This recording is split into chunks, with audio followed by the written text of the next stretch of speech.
It was late one fall in Halloween land, and the air had quite a chill. Against the moon, a skeleton sat alone upon a hill. He was tall and thin, with a bat bow tie. Jack Skellington was his name. He was tired and bored in Halloween land. Everything was always the same. I'm sick of the scaring, the terror, the fright. I'm tired of being something that goes bump in the night. I'm bored with leering my horrible glances, and my feet hurt from dancing those skeleton dances. I don't like graveyards, and I need something new. There must be more to life than just yelling boo.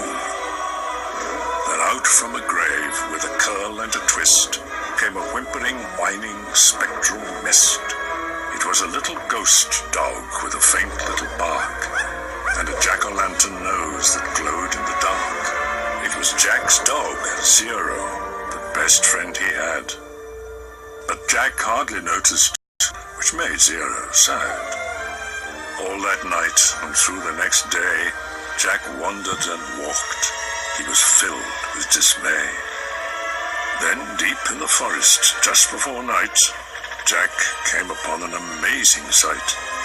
Not 20 feet from the spot where he stood were 3 massive doorways carved in wood. He stood before them, completely in awe, his gaze transfixed by one special door. Entranced and excited, with a slight sense of worry, Jack opened the door to a white, windy flurry. Jack didn't know it, but he'd fallen down in the middle of a place called Christmas Town. Immersed in the light, Jack was no longer haunted. He had found what he wanted. And so that his friends wouldn't think him a liar, he took the present-filled stockings that hung by the fire. He took candy and toys that were stacked on the shelves, and a picture of Santa with all of his elves.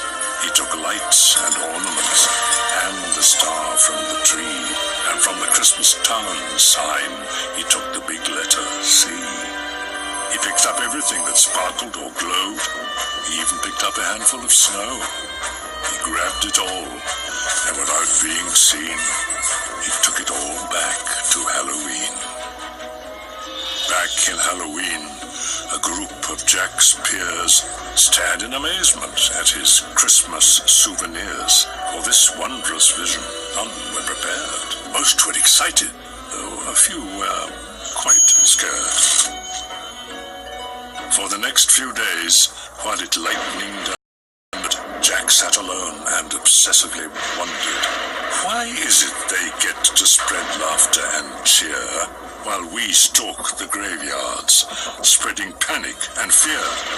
Well, I could be Santa, and I could spread cheer. Why does he get to do it year after year? Outraged by injustice, Jack thought, and he thought, then he got an idea. Yes, why not? In Christmas Town, Santa was making some toys when through the din he heard a soft noise. He answered the door, and to his surprise, he saw weird little creatures in strange disguise.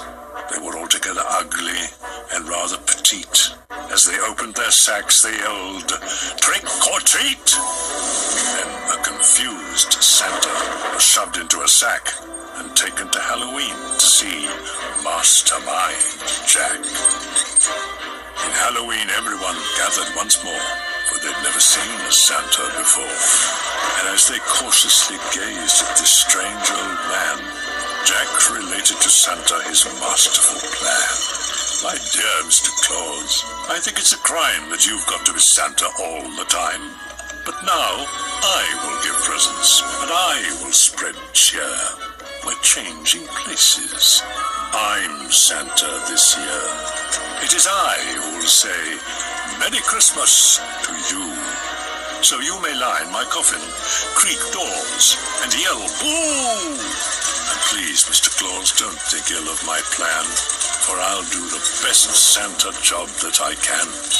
And though Jack and his friends thought they'd do a good job, their idea of Christmas was still quite macabre. They were packed up and ready on Christmas Eve day when Jack hitched his reindeer to his sleek coffin sleigh. But on Christmas Eve, as they were about to begin, a Halloween fog slowly rolled in. Jack said, "We can't leave. This fog's just too thick. There will be no Christmas, and I can't be Saint Nick." Then a small glowing light pierced through the fog. What could it be?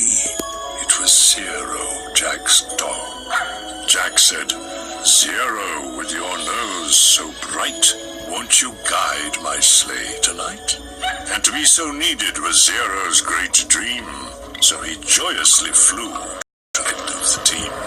And as the skeletal sleigh started its ghostly flight, Jack cackled, "Merry Christmas to all, and to all a good night." 'Twas the nightmare before Christmas, and all through the house not a creature was peaceful, not even a mouse. The stockings, all hung by the chimney with care, when opened that morning would cause quite a scare. The children, all nestled so snug in their beds, would have nightmares of monsters and skeleton heads. The moon that hung over the new-fallen snow cast an eerie pall over the city below, and Santa Claus' laughter now sounded like groans, and the jingling bells like chattering bones. And what to their wondering eyes should appear but a coffin sleigh with skeleton deer, and a skeletal driver so ugly and sick they knew in a moment this can't be Saint Nick. From house to house, with a true sense of joy, Jack happily issued each present and toy. From rooftop to rooftop he jumped and hissed, leaving presents that seemed to be straight from a crypt. Unaware that the world was in panic and fear, Jack merrily spread his own brand of cheer. He visited the house of Susie and Dave. They got a Gumby and Pokey from the grave. Then onto the home of little Jane Neiman. She got a baby doll possessed by a demon, a monstrous train with tentacle tracks, a ghoulish puppet wielding an axe, a man-eating plant disguised as a wreath, and a vampire teddy bear with very sharp teeth. There were screams of terror, but Jack didn't hear it. He was much too involved with his own Christmas spirit. Jack finally looked down from his dark, starry frights and saw the commotion, the noise, and the light. Aye, they're celebrating. It looks like such fun. They're thanking me for the good job that I've done. But what he thought were fireworks meant as goodwill, but bullets and missiles intended to kill. Then amidst the barrage of artillery fire, Jack urged Zero to go higher and higher, and away they all flew like the storm of a thistle, until they were hit by a well-guided missile. And as they fell on the cemetery way out of sight, was heard, "Merry Christmas to all, and to all a good night."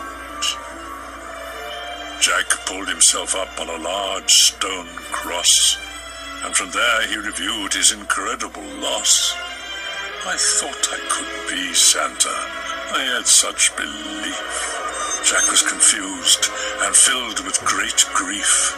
Not knowing where to turn, he looked toward the sky. Then he slumped on the grave and he started to cry. And as Zero and Jack lay crumpled on the ground, they suddenly heard a familiar sound. "My dear Jack," said Santa, "I applaud your intent. I know wreaking such havoc was not what you meant. And so you were sad and feeling quite blue.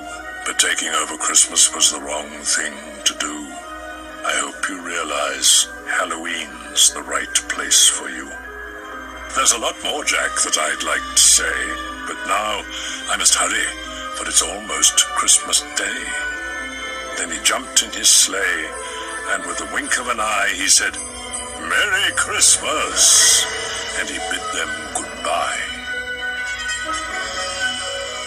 Back home, Jack was sad, but then, like a dream, Santa brought Christmas